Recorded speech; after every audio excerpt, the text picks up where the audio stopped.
अस्सलामुअलैकुम। आफाक फारूकी नए वीडियो के साथ आपके सामने हूँ। मौजू यकीनन तहरीक अदम एतमाद है, उसके जोड़ तोड़ हैं और कौन कहाँ जा रहा है। मुत्तहदा के कुछ लोगों से मेरी बात हुई है। काफ लीग का जो स्विंग स्टाइल है कि कभी इधर हैं कभी उधर हैं। देखिए, पहला मौजू जो है मेरा अमेरिका से है कि आपने यकीनन सुन लिया होगा कि वे हमारे प्रेसिडेंट जो बाइडन ने कहा है कि अगर नाटो पर कोई अटैक हुआ या वहाँ कोई ख़तरा हुआ यूरोप में तो फिर आलमी जंग भी हो, डज़न्ट मैटर, जवाब देंगे और भरपूर जवाब देंगे। उनके इस बयान के बाद स्टॉक मार्केट ऊपर नीचे हो रही है, महंगाई इंतहा को पहुँच चुकी है।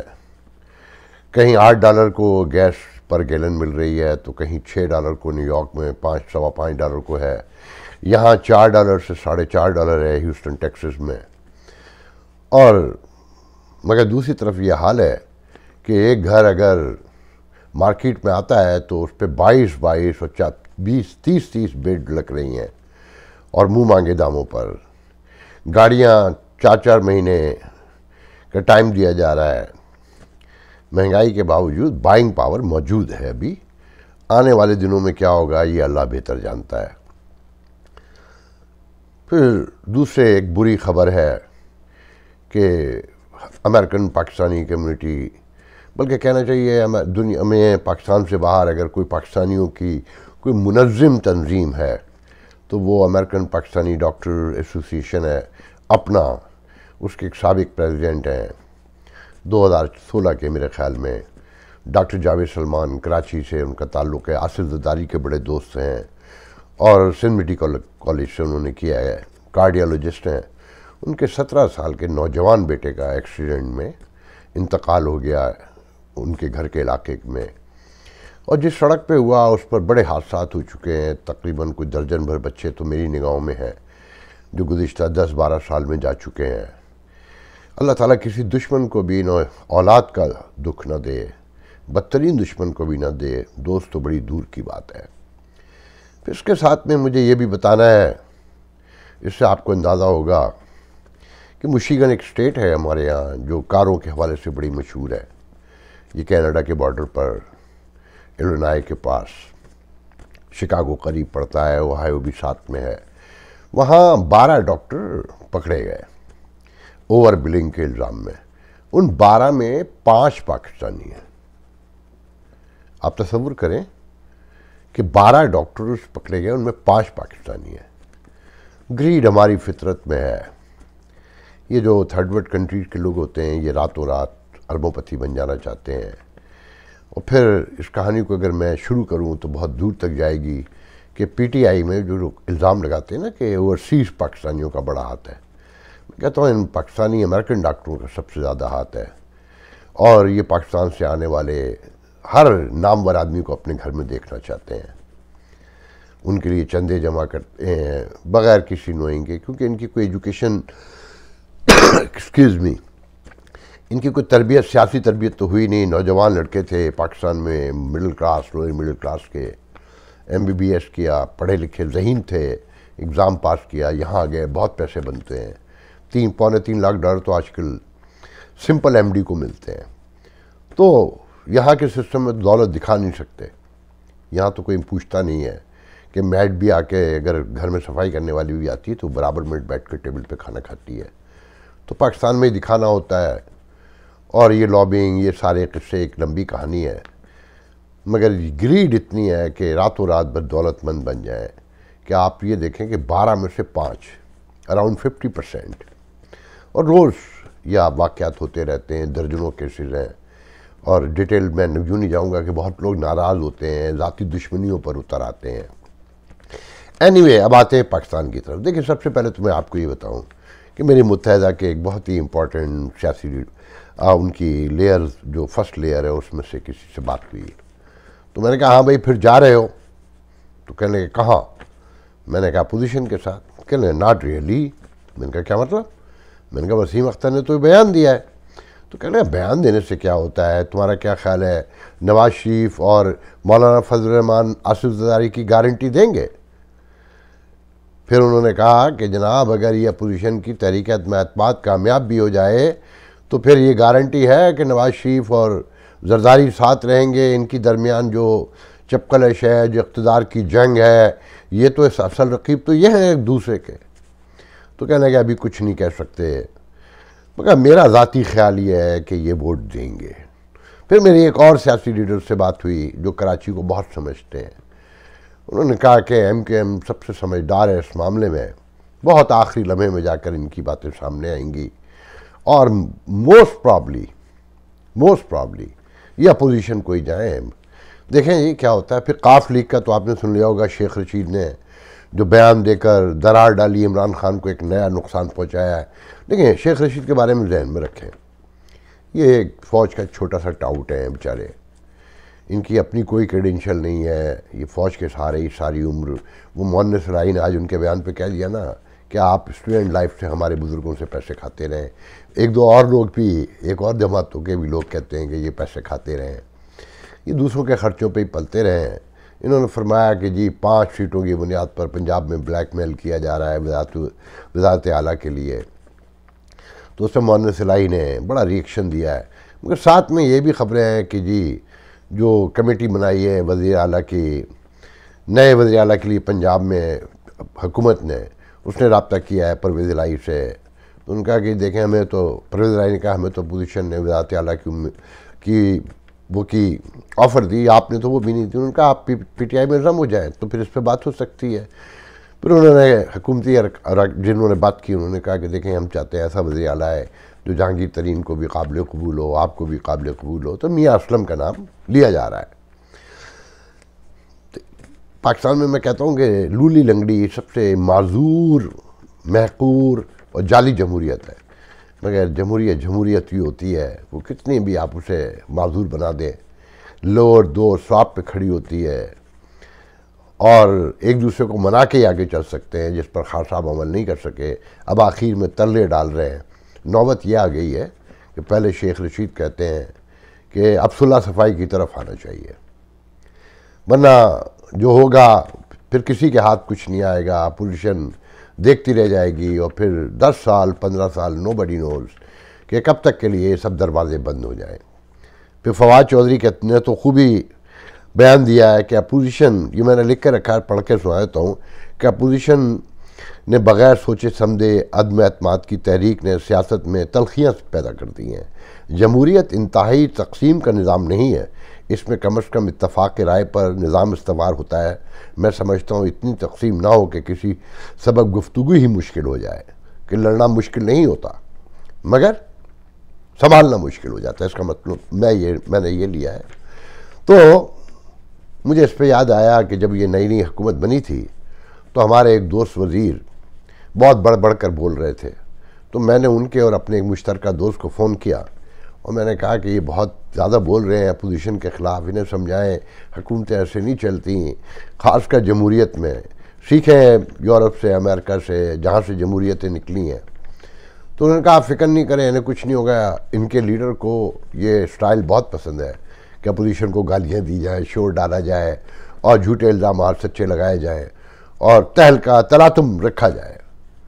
तो उसका नतीजा आज सामने आ रहा है कि कभी न्यूट्रल जो है जायज़ होता है, कभी नाजायज़ हो जाता है। तो मैं उस बहस में नहीं जाऊँगा, उस पर बड़ी लंबी बहस होती रही है, सब जगह पर, हर जगह हो रही है। तो बात यह है कि इत्तेहादी जाएंगे, इत्तेहादी नहीं जाएंगे। सबसे पहले ध्यान में रखें कि ये OIC की कॉन्फ्रेंस होने जा रही है। ये फॉरेन सेक्रेटरी या फॉरेन मिनिस्टर जिन्हें कहते हैं कि पाकिस्तान में 22 और 23 को कहा जा रहा है कि हुकूमत की तरफ से कि जी 14 को जो है इजलास बुलाया जा सकता है। आज 12 तो हो गई है। मेरा नहीं ख्याल है कि ये 14 को इजलास बुलाएंगे। अगर 14 को इजलास बुला रहे हैं तो इसका मतलब यह है कि फिर OIC की कॉन्फ्रेंस नहीं होगी, क्योंकि उस वक्त जो शोर पड़ा होगा, क्योंकि मोहतरम शेख रशीद साहब वज़ीर दाखिला वो बंदर के हाथ अदरक लग गई है कि FC भी बुला ली है, रेंजर भी बुला ली है और ज़रूरत पड़ी तो कहते हैं फ़ौज भी बुला सकते हैं।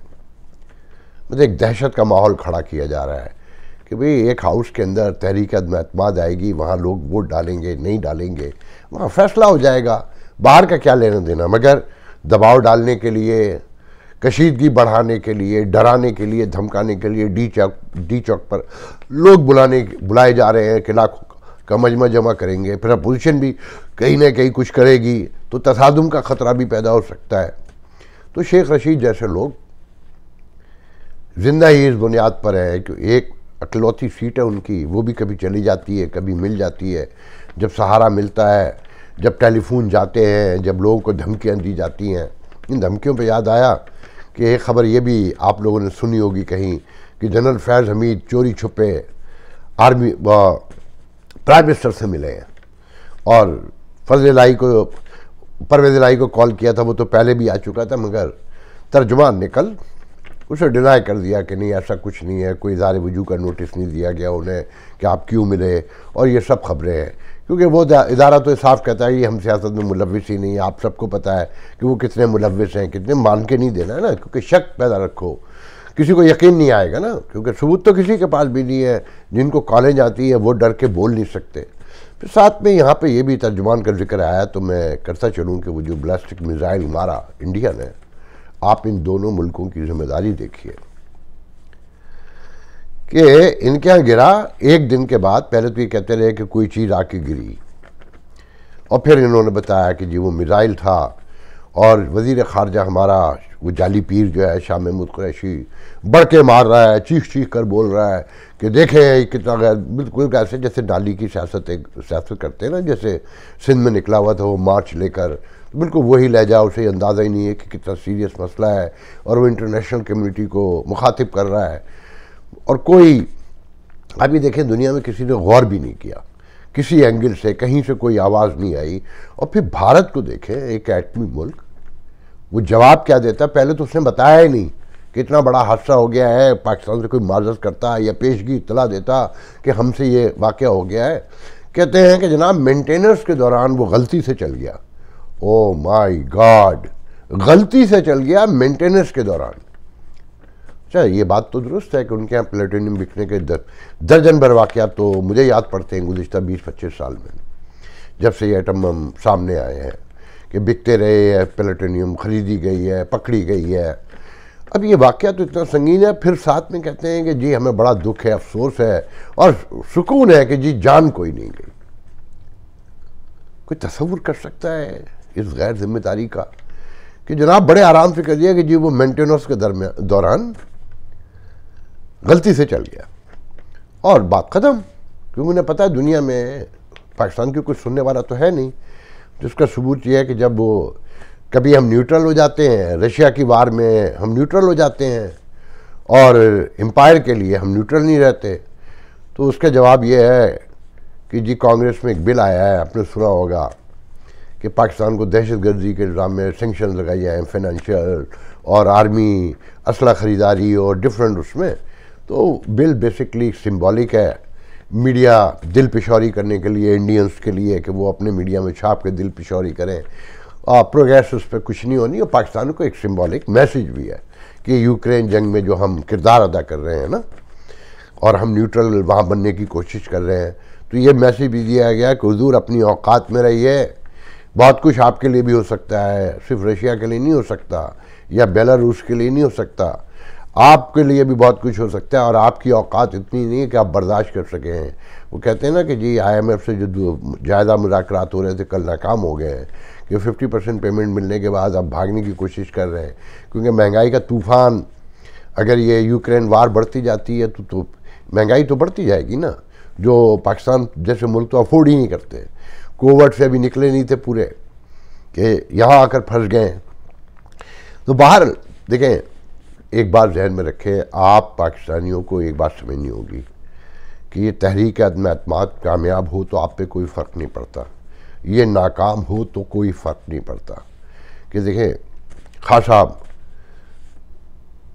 करप्शन के ख़िलाफ़ कानून इंसाफ की बातें हैं, कानून इंसाफ भी आपने देख लिया कि इलेक्शन कमीशन कहता है कि आपने नहीं जाना है दीर, मगर आप पहुंच जाते हैं, क्योंकि इदारे इनके पाबंद हैं, ये इदारों के पाबंद नहीं है। इंसाफ कानून आपके लिए बताया जाता है, जो आपके लिए भी कहीं नहीं है। इस सिचुएशन को समझने की कोशिश करें। ये करप्शन के ख़िलाफ़ नारे लगाते हैं। टोटल ये दुनिया की पहली हुकूमत और हुक्मरान है कि जो करप्शन के ख़िलाफ़ नारा लगा के कमाल करप्शन करते हैं। इसका अंदाज़ा इससे लगा लें, आपने अलीम खान का नाम तो सुना है ना, ये पहले इस पार्टी में थे, खान साहब के ATM कार्ड थे ना, ये भी इनके लिए मशहूर है, जिसका आज तक जवाब नहीं मिला कि हज़ारों एकड़ लाहौर की किसानों की ज़मीन उन्हें ख्वाब दिखा के महंगे तरीन दामों पे ख़रीदी और कुछ बयाना देकर, कुछ एडवांस देकर पूरी ज़मीन अपने नाम करवा के अपनी कंपनी के हड़प कर गए और फिर दुनिया के सबसे बड़े कब्ज़ा ग्रुप DHA को बेच दी। मतलब कुछ तसव्वुर कर सकता है कि मुल्क की फ़ौज अव्वल तो DHA ही नहीं चलाती, हो चलाती है तो वो एक चोरी की ज़मीन ख़रीद कर अपने मकासद के लिए इस्तेमाल कर ले। तो अब वो अलीम खान जो बड़े फ़ख्र से कहता है कि मेरे पास अपना ज़ाती जहाज़ है, मेरे पास वज़ीर से अच्छी गाड़ियाँ हैं और मुझे किसी चीज़ की ज़रूरत नहीं है, अब वो मुस्लिम लीग नून में भी आ रहा है। तो कोई उसूल की सियासत कहीं नहीं हो रही, ये पावर पॉलिटिक्स है कि इसको गिराओ इसको लाओ, और इसीलिए पाकिस्तान में फ़ौज प्रिवेल करती है और वो ठीक करते हैं इनके साथ, क्योंकि इन्हीं के लाए हुए हैं। उन्हें पता है कि ये कहाँ इनकी औकात कितनी है। वो जो वोट को इज़्ज़त देता था, सबसे पहले तो उसने एक्सटेंशन दी वोट को इज़्ज़त देने की आड़ में, अब वो डील करके इलेक्शन, तहरीक इंसाफ, वो एतमाद, सब कुछ, और वही पावर पॉलिटिक्स है। मुशर्रफ के ख़िलाफ़ था मगर मुशर्रफ के साथ जितने लोग थे ले लिए। तो आपके हाथ कुछ नहीं लगना, बस इसको जहन में रखें और इसकी रोशनी में अपने फैसले करें कि ये पावर पॉलिटिक्स आपको कभी कुछ नहीं देगी। जमहूरियत नहीं है। जमहूरियत जब आएगी जब इन सियासी पार्टियों में जमहूरियत आएगी। वो अमेरिकन सिस्टम को आपको पढ़ना होगा, वो यूरोपियन सिस्टम को पढ़ना होगा, वहाँ की डेमोक्रेसी को देखना होगा गौर से कि नीचे से कैसे लोग आते हैं। ये कैसे मुमकिन है कि देखें, सदर जॉर्ज बुश के साहबजादे एक गवर्नर बने, एक प्रेसिडेंट बने, मगर बिगिनिंग से आए, उन्होंने कहीं से स्टार्ट किया। ये नहीं कि रातों रात जो है ना बेटी जो है वो बन गई, लीडर बन गई, नायब सदर बना दी गई, ये प्राइम मिनिस्टर की उम्मीदवार है, या बिलावल, मैं लाख बिल्कुल आपके सामने इकरार करता हूँ कि वो विजनरी है। भाई सामने जो नजर आएगा वो तो कहा जाएगा ना, मगर जिस रास्ते से आए कि पैदा हुए, पले बड़े और फिर गद्दी संभाल ली। तो इस रोशनी में इन सारी चीज़ों को देखें कि ये स्टेटस को मेंटेन करते हैं। ये वही करेंगे जो इस मुल्क को चलाने वाले असल कहते हैं। ये लड़ पड़ते हैं, फिर इन्हें अपनी औकात याद आ जाती है, फिर माफ़ी तलाफ़ी हो जाती है, कि लो दो स्वाप हो जाता है, फिर वहीं पर आके खड़े हो जाते हैं कि back to the square one वाली बात।